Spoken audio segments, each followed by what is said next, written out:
Hello, friends, and welcome everyone, or I would rather say, welcome back everyone to yet another amazing conversation with an expert who will be guiding us today through his experience, through his knowledge, through his understandings in the area of much talked about topic investments, more specifically, startup investments and angel investing.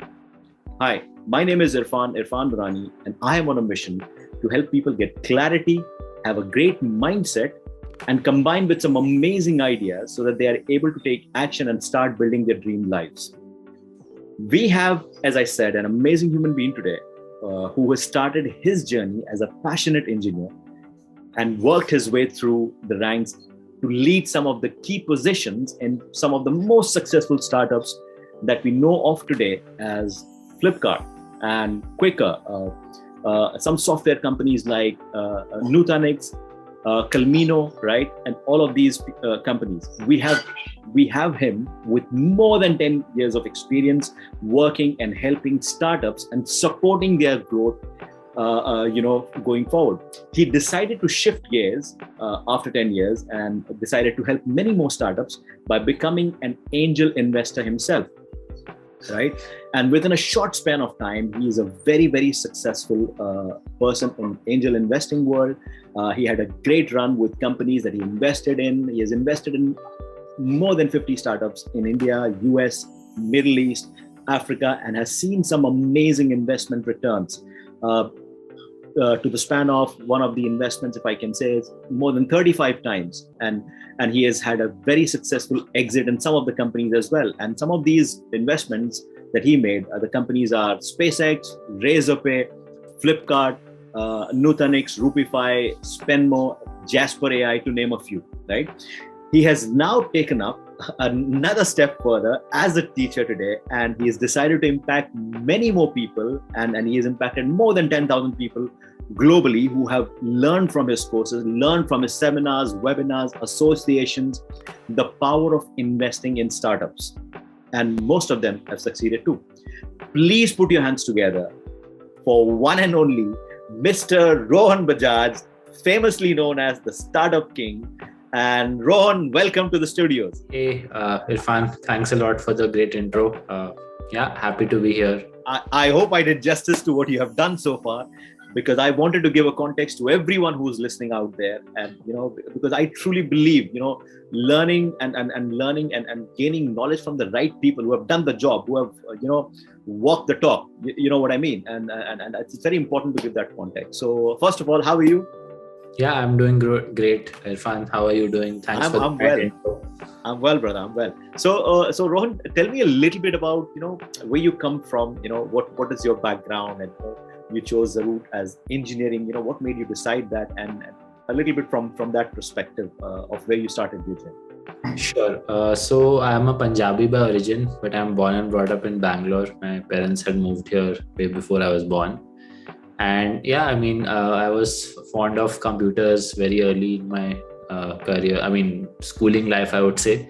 And then, I was clear I want to be a computer science engineer. Went ahead and did my engineering in computer science. Post which I joined Flipkart in 2012 as a new grad, fresh out of college, and, was part of first couple of big billion day sales of Flipkart, being part of the early team of Flipkart, where in the first big billion day sale, we saw over $100 million worth of revenue in a single day of the sale. So that was massive at that point in time. Amazon India had not yet started their India operations at that point. Wow. Flipkart and Snapdeal to a certain extent were the big e-commerce players at that point. And as the company grew, fortunately, I happened to be in the right startups during my career where, Flipkart turned into a big unicorn. After 3 years at Flipkart, I joined Quikr, which again turned out to be a big unicorn. And having ESOPs in these companies, I could see firsthand the kind of growth those stocks had. Was fortunate enough to be at the right places. Post 3 years at Quikr, I then joined Nutanix, which is a US B2B SaaS company, which again went from being a startup to one of the most blockbuster IPOs in the US stock market. So it had a 131% increase in listing price on the day of listing, which is massive. So yeah, I mean, So being part of, yeah, go ahead. No, it's fine. You finish and then I hope you don't mind. I maybe interrupt, because I want to catch up things that are laid out for the listeners as well.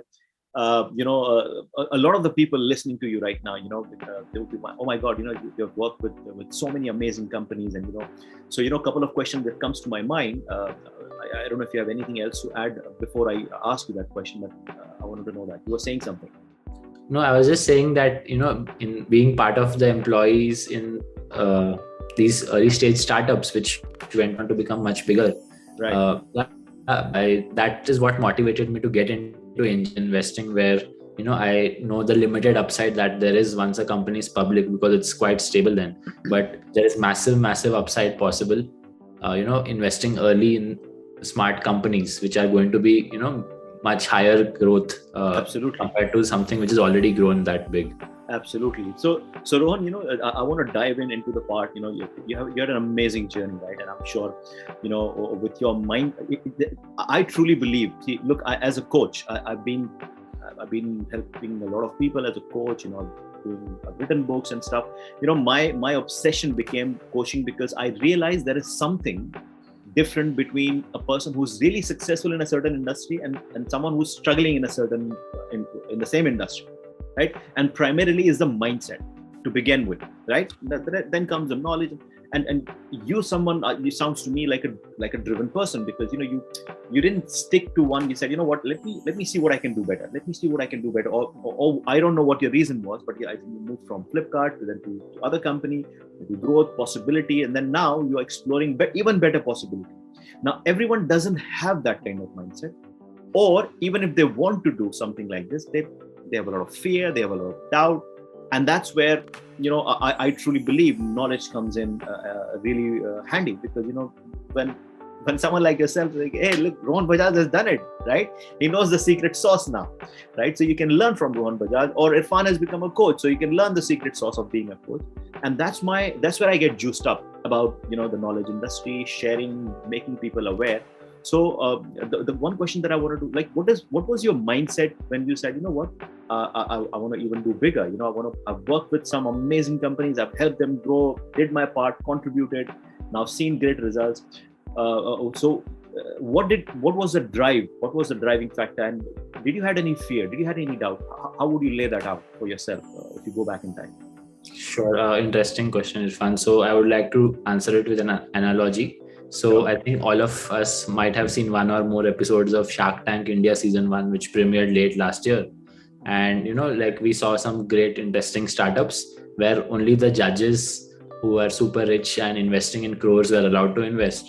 So my mindset was that, why not open up these opportunities to the regular middle class folks, where, people can invest in those companies at a very early stage. Even some of our companies are actually going on to Shark Tank 2 as well. And wow. We want to make sure that it is, everyone can invest in companies they truly believe in. And I myself get about 100 startups a week, which is 400 to 450 in a month. And I shortlist and pick the best 2% ones, which I choose to invest in, and also kind of mentor along the way. And open up those only same 2% ones which I myself am investing in to also my syndicate members. So syndicate here refers to a network of investors or a group of investors who will be presented these opportunities, and then they may choose to invest or not. It's totally up to them. There's no mandate, but that's the whole ball game.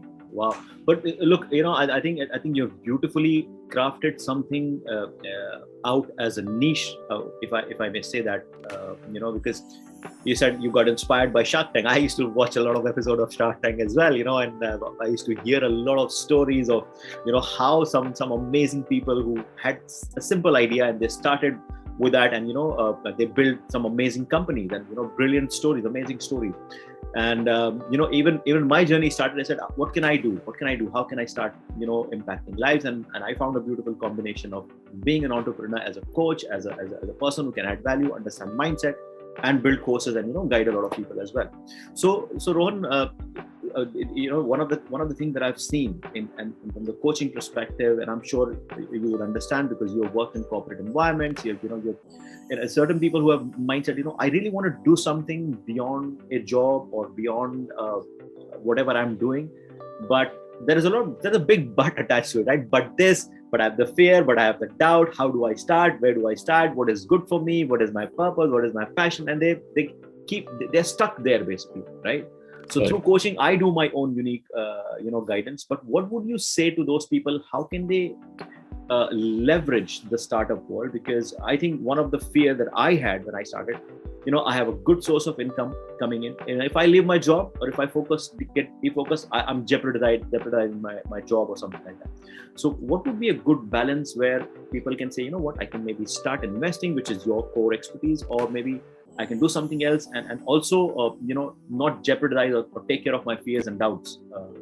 I hope I was very important and interesting question, Irfan. So I would like to say here that everyone has their savings and they look at diversifying and investing in different avenues. It could be, like fixed deposits or LIC or SIP kind of things. There, it could be gold, it could be real estate.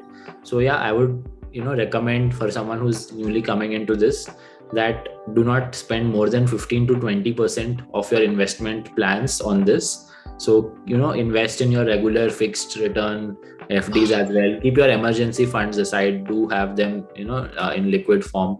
And this is something for long-term returns. So basically, a lot of folks have various dreams in their life, like retiring early or, going on a dream destination tour or, starting up their own company. So this is the kind of, returns over the long term that companies investing in such companies can provide to you, that you park your money there and then after a few years you see the kind of growth they may have, and you are capable of making massive returns. In fact, like I said, one of my companies I invested in has grown 35 times in 2 years.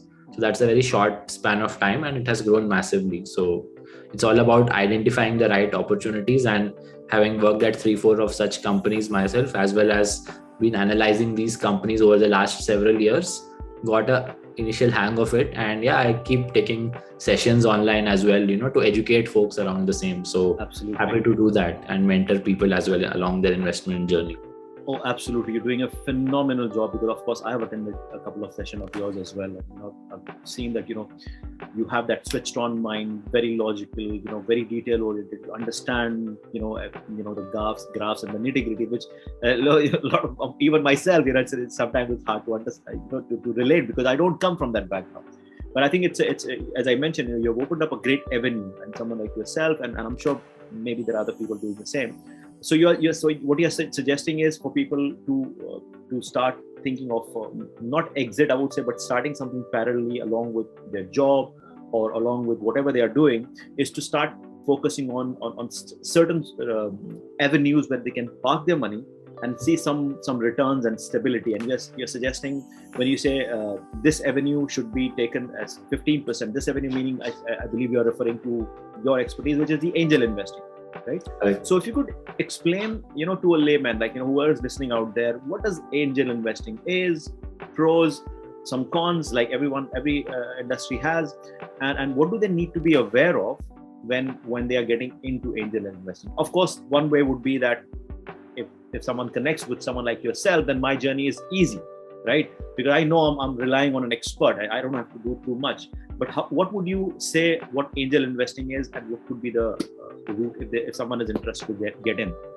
Sure. So makes sense totally. Angel investing is basically a fancy term for early stage startup investing. So when a company or a startup is at its nascent or early stages, it could be pre-revenue or it could be early revenue or slightly advanced as well. So investing in a company or a startup at an early stage, a few years before it's actually going to go public, is what angel investing is. And yeah, basically pros and cons, talking about it. Let's start with the cons first. Let's make people aware and then go on the positives as well. So cons is only 5% of startups actually turn out to be successful companies, because there are a lot of unique ideas in the market, which not all of which click, and also there are a lot of competitors. Competition is everywhere. So yeah, absolutely. I mean, that is one aspect where couple of aspects where there is risk, and then another risk is in terms of market. The market keeps changing, and the requirement of a product, say something which is being used now, may not exist much later on. So yeah, these are a couple of important cons to consider. So sorry, I'm interrupting you, but I think you're saying then in these scenarios, the due diligence or scrutinizing companies with the magnifying glass, with having the right understanding of what they are, and I think there are a lot of aspects to it as well. If that is done well, then I think we can downsize the element of risk, right? Because I do understand, I get the idea that angel investing is pretty early, where not a lot of people are believing in the founders or the idea, that the angel comes and gives the wing, saying, hey, listen, you know what, you can fly, boss, take my wings, right? Something like that. So is it fair to say? Is it correct to say? Yes, in fact, the con as well that we discussed, we'll look at how we'll nullify it in the pros part, wherein the major pro is that the returns of a startup which clicks are much more massive than maybe the original investment made. And the way to kind of minimize the risk to a large extent is just by diversifying and investing in different companies. So just let me give you an example. If like in angel investing world, they say that if 1 out of 30 startups you invest in clicks, only 1 out of 30, mind you, which is much lower than say what we discussed in terms of 5%, which is 1 out of 20. So 1 out of 30 startups clicks, it actually, the returns are so massive that it overcomes all the investment made in those 30 companies, in fact. So like I said, one of my companies that I invested is at 35x. So if we talk about the 1 of 30 scenario and simple example, that if I parked 1 lakh each in 30 different companies, my total investment is 30 lakhs, but the returns from just one company, if it does well, is at 35 lakhs. So, my investment overall was 30. Ek company ka returns is at 35 lakhs. So the other 29, whatever returns I get, are at bonus. So touch wood, like my success rate has been good, and it's above 70% that companies are in net profit. So yeah, I mean, that's what we need to analyze startups carefully, and the pros are big, that the returns are much more massive than the investment. And 1 out of 30 investments being a unicorn is enough to recover all your investments across the 30 companies. Fantastic. So I'm going to ask you about the explanation of the couple of terms that you have used so far, but I'll ask this question first. So look, I understand now. So far, I as a person who's listening to the podcast, and he or she may be thinking, oh my God, startup investment, but it requires capital. But I think even you, when I connected with you the first time, you broke my myth, because I had this myth in my head, because I don't come from a startup background. I'm not very highly educated as well, by the way. I'm just a normal graduate, right? But I had this myth. Oh, you know what? You need a couple of lakhs at least to begin with. Even if you're thinking of startup investment. But when I came to you, said, Irfan, no, you don't need to. Actually, you can. I have figured out a way, or I've figured a model that you have that. And I don't think a lot of people know that we can start with 20,000. Is that correct? Right? Yes, that's the main USP, that our investment starts from as low as 20 to 25,000 rupees in a company, and you choose which company you're comfortable in investing in. We bring the top 2% deals, only the top 2% ones, mind you. 98% are filtered and rejected already, and you choose amongst the 2% shared ones which ones you want to invest in. And given my past portfolio and returns, a lot of the members blindly invest, where I suggest, but I don't recommend that. You do your own due diligence as well. I will keep sharing details of entire presentations and founder pitch calls and a lot of things about the startup. Look at those and then decide which one you are able to relate closely to and think can go on to become a bigger player or a unicorn perhaps. So that's what I recommend. Fantastic. Actually, I'm gonna ask you or the team maybe just to have the link for your next webinar, or maybe like an interest for me. A lot of people may want to know more about beyond the discussion that I'm having with you, because obviously time is limited to this podcast, and they can connect with you. Maybe they can connect with your team, or maybe one of your free. I know you do a lot of free training as well to invite people and help them understand the startup landscape, because I really love helping and bringing people out, and a lot of the times people don't know where to find the right information, and that's what I said. Let's connect and let's discuss a few things so that people understand things in a much more clearer way, so that they are able to conclude, how can I make my next move? Because a lot of people are looking for clarity. They want to do things, they want to build big dreams, but again, life has already happened. They're married, or maybe they're in a job 5-6 years, bored out of their head, saying, oh my God, I'm stuck in this rut and I don't see a way out. And they're exploring, and there are a lot of things happening on the world of internet, right? And I don't know what to choose. I don't know where to go. So I truly believe with this platform, at least my focus is with this podcast, is to help those people get the right information, get the right understanding, listen to the right people who have got the labels, who have got the badges, right? Not just like someone talking on the internet a big game and not play it. And that's where someone like yourself, I really love to connect with you, and I want to understand a few things, right? And a lot of people listening out there, they may not even know these terms. When you say unicorn, what do you mean by a unicorn? Right? So a company with a valuation of $1 billion is called a unicorn. Wow. So if I got the jackpot, a unicorn, like if I invested in a company and became a unicorn, that means I have the potential of maybe minimum 10x my money, or maybe more than that. I mean, 10x is, for unicorn, the average case. The returns could be on the order of 500x to 1000x as well. So 35x is what we have seen in just a couple of years. So, for an example, if you invested in Flipkart, 10 to 12 years ago from now, it could have increased, say 10x in just a couple of years. But, we'll not exit at that point, because we know that 10x is going to increase into 100x and maybe 200x in the next 2-3 years. So that is also very important, that the syndicate lead, which is me in this case, will guide you when to exit and, control the exit for the entire group in order to maximize the returns. So that's another important aspect. So when you use the word term syndicate, right? So syndicate, are you referring to that you have like network of investors? Oh, okay. So collectively, you go in a certain company and then you invest a certain amount. And that's where I think the diversification come in, that you can put in a small amount or big amount. Correct. Fantastic. And what is ESOP? I know what is it, but maybe the audience are listening to the first time this word that you used. You got the ESOP, right? When you joined the company. So what is that term? And basically refers to employee stock options, which are given to employees in certain startups. Not all startups give, but any interesting startups that look forward to its encouraging employees to benefit from holding equity in the company. They grant ESOPs to their employees, and it's kind of a reward that as the company is growing, your ESOPs value will grow, which is a kind of add-on to component to your salary. Fantastic.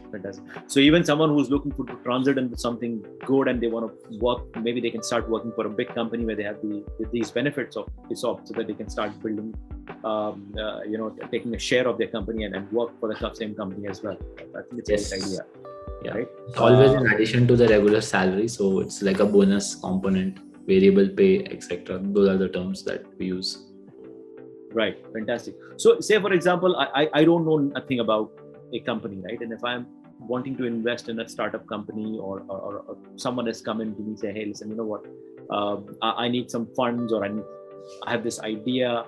How does one analyze that person, the opportunity or the idea according to your experience? Maybe he may not have someone like you on connected with you. So what are some of the things that he has to check mark and say, look, I may consider this if these check boxes are filled? What would that be? So I would say there are at least 4 to 5 major factors that they should look at.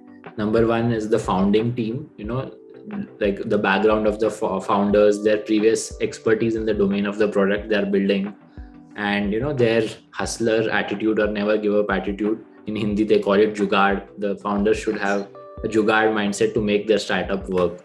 Right. The next factor would be the market opportunity for the product. How much of it is unpenetrated still, and how are the competitors in that segment in terms of giving an opportunity to expand in the market. Third major factor would be the MVP, minimum viable product, or early traction. How does the early traction look in terms of the revenue? Is it increasing over time? If it's still pre-revenue, at least the number of users, which can be tracked via analytics, or number of website clicks in a web application, or number of app installs in case it's a mobile app product. Those are the other third major factor that we can look at. And last but not the least is the reasonability of the funding and valuation. So how much is the startup looking to raise and at what valuation? That is important because it should be more or less in line with the stage of the company and also a multiple of it. So these are the major factors that I look at while evaluating a startup. Fantastic. Quite a handful. So I think people would have two options, and either you do the own due diligence, understand these things, or maybe find someone who can actually help them achieve that with some level of expertise, which exactly what I recommend, because I did that too.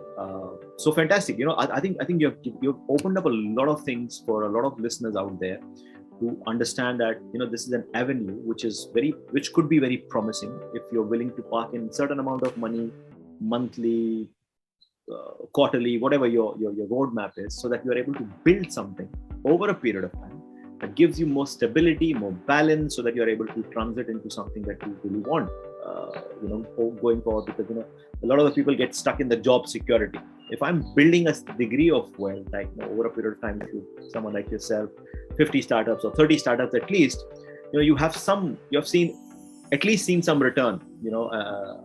If you've done it well. I mean, if the expertise and the due diligence, obviously, as a constant factor I'm taking. Otherwise, it can be really a roller coaster ride for a lot of people. And I think there is a lot of a frenzy going on in the world of startups. There are a lot of startups coming up, and I think I had heard, I think from you or someone, that that the last year alone in India there were about 90,000 startups. Is that correct? Yes, correct. Fantastic, man. That's such a phenomenal opportunity for someone who really wants to start parking their money, not worry too much, because obviously if you've done your due diligence right, then your money will grow, to some extent, if not 35x. At least you do not lose money, because I love this landscape, and that's why I'm just putting this out there. One of the other questions that I had, what was it? So a lot of people are still scared, because I think it's again comes from the mindset, right? What about this? If I lose my money, what are some of the things that they can do to? I don't know if you'll be able to. I don't know, not from the due diligence perspective, from the mindset perspective, what would you suggest them or advise them? Because I know you are also, came from a corporate background. Now you are doing what you're doing, and very successful, helping a lot of people, and I don't know if I'm allowed to say this. If you have not, we can cut it off. You're a father as well now, right? And the responsibilities, the money coming in. So a lot of people have this fear. That's the point I'm trying to make. To do something different, to do something, take a little bit of risk, which is important, right? Because anything that you do is going to be a bit of risk. What would you say to those people? So I would just say that this is a kind of risk where you need not leave your job or the comfort zone that you are in or whatever you're doing. Just explore this as a side hustle and an avenue where you need not spend too much time.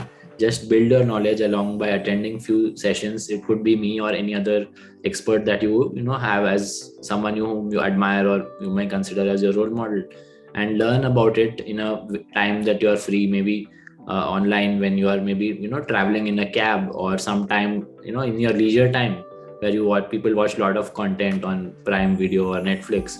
Could also spend some time enhancing your knowledge part of that. And at the same time, you could do this, try this out by investing very minimal scale and see the returns. And then once you're comfortable, then invest at a larger scale. So yeah, I'm happy to take a exclusive webinar for the followers of Clarity Man, Mr. Irfan, your podcast's listeners. And yeah, we can set up a free webinar which will educate folks around the same, and then check with them if anyone would be interested in becoming a angel investor or a mini shark by investing. Actually, I love that term, right? And to become a mini shark, because even I was really inspired by the Shark Tank. I used to watch the international version as well, and then I used to watch. I don't know if you know. I forgot the name of this program. There used to be this guy. I think he was Greek. I used to watch this show in US when I was traveling, right? And he used to go into companies, and he used to record it live, and he used to take over those companies, saying, you're not doing the business right, and I'm going to help you build the business. So, I had this knack. I want to build business. I want to build companies and connect them. That's how my journey started.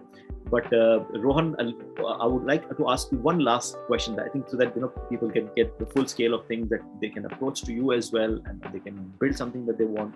Because I remember you had mentioned that you also help companies or startups get funding. If they have the right ideas, if they have the right understanding, you guide them as well, so that they can also build something directly of their own, right? So how does that work? That part work? If you can elaborate, and I'm reachable on LinkedIn or email. I'll share the details of the same with you, which you could share with your business and people, even founders or entrepreneurs who are working on something passionately and seeking funds for it. That's what I do day in, day out. I help evaluate startups and get the good founders and products get funding. So happy to have a look at your product and help you get funding if you are building in the right direction, and if not, also help guide you and mentor you to do that, so that raising in the next few months is going to be possible. Wow, this is so amazing and lovely talking to you, Rohan. You have given some diamonds of wisdom and guidance. You gave a lot of clarity to the listeners out there, and I'm sure they will be thanking you wherever they are listening or watching. I'm going to put out those links if anyone is interested, to reach out to Rohan. Of course, the LinkedIn ID and the social media platform, or a form or a link where they can register for a webinar or upcoming session that you are doing. And I think it will be fantastic for them to understand furthermore, whoever is interested. And I hope you got value, your clarity, all of you guys, listeners out there. And keep watching, keep listening. I'm going to bring some amazing human beings, just like Rohan, right, to guide you further on to start living your dream life and do your transit, start something of your own, whichever your transition point is. Great job. Thank you so much, Rohan. I'm really honored. Thank you so much for your time. And I know you're a very busy man. I'm not going to take a lot of time now. So thank you so much once again. And thanks a lot. Thank you. Thanks, Irfan, for having me on your podcast, and happy to take a session. I hope I was able to give some clarity to the listeners on angel investing or early stage startup investing, and how they can all become mini sharks. Mini sharks. Let's go out there and grab a bite. Thank you so much, Rohan. Thanks a lot. Thank you. Appreciate it. Bye. Thank you.